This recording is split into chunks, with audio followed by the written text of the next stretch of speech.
আজ কথা বলবো বর্তমান সময়ে 14 থেকে 15,000 টাকায় সেরা 5টি স্মার্টফোন নিয়ে। স্মার্টফোনগুলো নির্বাচনের ক্ষেত্রে আমরা যে বিষয়সমূহ প্রধান প্রায়োরিটি দিয়েছি সেগুলো হলো চিপসেট, ডিসপ্লে, ক্যামেরা, ব্যাটারি এবং অ্যাডাপ্টার। তবে হ্যাঁ, আমাদের লিস্টে থাকা ফোনগুলো আপনার পছন্দের সাথে শতভাগ নাও মিলতে পারে। সেক্ষেত্রে আপনার মতে এই বাজেটে সেরা স্মার্টফোন কোনটি সেটি কমেন্ট বক্সে লিখে জানানোর জন্য অনুরোধ রইল। আমাদের লিস্টের 5 নম্বরের স্মার্টফোনটি হচ্ছে অনার X6B। চলুন জেনে আসি ফোনটির ভালো দিক এবং ফোনটিতে কী কী ল্যাকিংস আছে। ভালো দিকের ক্ষেত্রে 6.56 ইঞ্চির ডিসপ্লে, যেটির পিক ব্রাইটনেস 780 নিটস, তাই ইনডোর বা আউটডোরে ব্রাইটনেস ইস্যু নিয়ে সমস্যা ফেস করতে হবে না। এছাড়া ফোনটিতে দেওয়া হয়েছে অলওয়েজ অন ডিসপ্লে সুবিধা। অপারেটিং সিস্টেম হিসেবে আছে অ্যান্ড্রয়েড 14, সাথে ম্যাজিক OS 8 এর ইউজার ইন্টারফেস। ফোনটি রেয়ারে রয়েছে ডুয়েল ক্যামেরা সেটআপ, 50 মেগাপিক্সেলের প্রাইমারি ক্যামেরার সাথে 2 মেগাপিক্সেলের ডেপথ ক্যামেরা। স্টোরেজ হিসেবে 6 জিবি র্যামের সাথে 128 জিবি এর ইন্টারনাল স্টোরেজ এবং র্যাম টাইপ হচ্ছে LPDDR4X। 5200 mAh ব্যাটারির সাথে বক্সে থাকবে 35 ওয়াটের ফাস্ট চার্জার। এবার চলুন ফোনটিতে কী কী ল্যাকিংস আছে সেগুলো জেনে আসি। প্রথমেই ফোনটিতে কোনো আইপি রেটিং নেই, তাই বৃষ্টির ছিটেফোঁটা পানি বা ধুলোতে ফোনটির ক্ষতি হতে পারে। ফোনটিতে HD প্লাসের একটি TFT LCD ডিসপ্লে ব্যবহার করা হয়েছে, যেটা অ্যাটলিস্ট ফুল HD প্লাস হতে পারত। এছাড়া রিফ্রেশ রেট 90 হার্টজ এবং ডিসপ্লেতে দেওয়া হয়েছে ওয়াটার ড্রপ নচ। ফোনটিতে চিপসেট হিসেবে দেওয়া হয়েছে মিডিয়াটেক Helio G85 এর একটি চিপসেট, যেটা 12 ন্যানোমিটার ফেব্রিকেশনে বিল্ড করা। এছাড়া ফোনটিতে কোনো স্টেরিও স্পিকার নেই এবং সেলফিতে মাত্র 5 মেগাপিক্সেলের সেলফি ক্যামেরা দেওয়া হয়েছে। ফোনটির বর্তমান প্রাইস 15,000 টাকা। আমাদের লিস্টের 4 নম্বরের স্মার্টফোনটা হচ্ছে Redmi 14C। ফোনটির ভালো দিকের ক্ষেত্রে প্রথমেই 6.8 ইঞ্চির ডিসপ্লে, যেটির রিফ্রেশ রেট 120 হার্টজ এবং পিক ব্রাইটনেস 600 নিটস। ফোনটির ব্যাকে গ্লাস ব্যবহার করা হয়েছে। অপারেটিং সিস্টেম হিসেবে অ্যান্ড্রয়েড 14 এর সাথে UI হিসেবে রয়েছে HyperOS।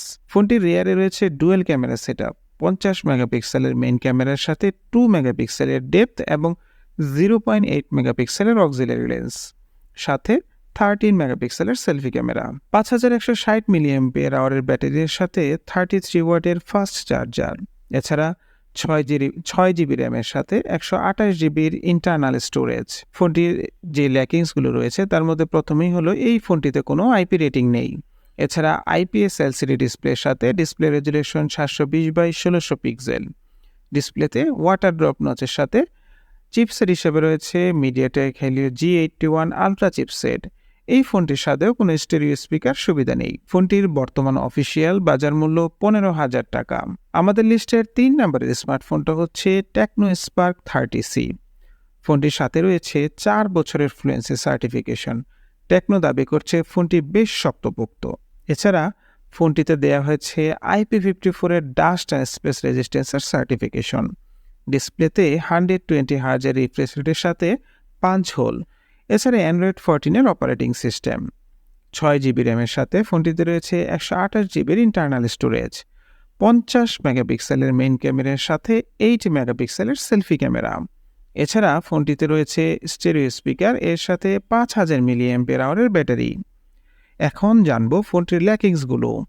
প্রথমেই সেই গতানুগতিক IPS LCD ডিসপ্লে, সাথে 720x1600 পিক্সেলের রেজুলেশন। মিডিয়াটেক Helio G81 এর একটি চিপসেট, যেটি ডে টু ডে টাস্ক এর জন্য ঠিকঠাক হলেও এক্সট্রিম ইউজার বা গেমারদের জন্য একেবারেই আইডিয়াল নয়।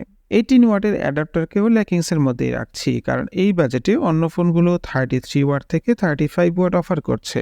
এই ফোনটির বর্তমান অফিসিয়াল প্রাইস 14,000 টাকা। আমাদের লিস্টের পরের স্মার্টফোনটা হচ্ছে Infinix Hot 50i।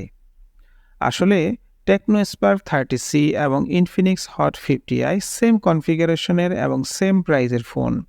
ডিজাইন এবং বিল্ড কোয়ালিটি হিসাবে এই দুইটার যে কোনো একটিকে আপনারা লিস্টের 2 অথবা 3 নম্বরে রাখতে পারেন। আমার ব্যক্তিগতভাবে ইনফিনিক্সের রিয়ারের রেক্টেঙ্গুলার ডিজাইনটি ভালো লেগেছে, তাই এটাকে আমি নাম্বার 2তে রেখেছি। চলুন ফোনটির ভালো ও মন্দ দিকগুলো জেনে আসি। ভালো দিকের ক্ষেত্রে প্রথমেই ফোনটিতে রয়েছে IP54 এর ডাস্ট অ্যান্ড স্পেস রেজিস্ট্যান্সের সার্টিফিকেশন।